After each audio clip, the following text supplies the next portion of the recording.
യൂത്തന്മാർ face ചെയ്യുന്ന major ഒരു issue ആണ് സൈലന്റ് അറ്റാക്ക്. 25 ഏജിനും 35 ഏജിനും ഇടയിലാണ് ഇതിപ്പോൾ കൂടുതലായിട്ട് സംഭവിക്കാറുള്ളത്. അപ്പോൾ അർദ്ധരാത്രിയിൽ പൊതുവെ നമ്മൾ എണീക്കാറുണ്ട്, വാഷ്റൂമിൽ പോകാനായിട്ടോ അല്ലെങ്കിൽ എന്തെങ്കിലും ഒച്ച കേട്ടിട്ടോ നമ്മൾ എണീക്കാറുണ്ട്. ആ സമയത്ത് നമുക്കിങ്ങനെ സംഭവിക്കാതിരിക്കാൻ വേണ്ടിയിട്ട് ഒരു 3.5 മിനിറ്റിൻ്റെ പ്രിവെൻഷൻ, അതാണ് ഇന്നത്തെ വീഡിയോ, ഒരു അവയർനെസ് വീഡിയോ.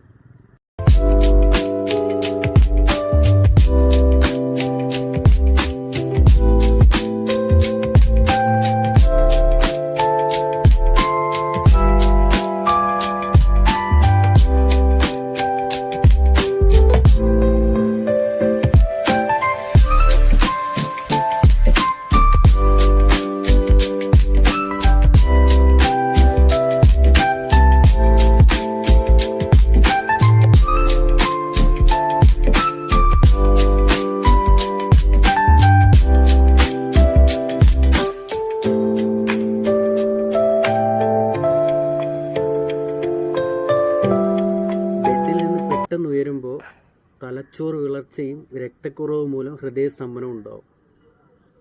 ഉണർന്നു കഴിഞ്ഞാൽ ആദ്യത്തെ 1.5 മിനിറ്റ് ബെഡിൽ തന്നെ കണ്ണു തുറന്ന് കിടക്കുക. അത് കഴിഞ്ഞുള്ള ഒരു 1/2 മിനിറ്റ് ഒന്ന് എണീറ്റിരിക്കുക. പിന്നെയുള്ള 1.5 മിനിറ്റ് ബെഡിൻ്റെ സൈഡിലായിട്ട് ഇരിക്കുക. അതിനുശേഷം മാത്രം നമ്മൾ ഉറക്കം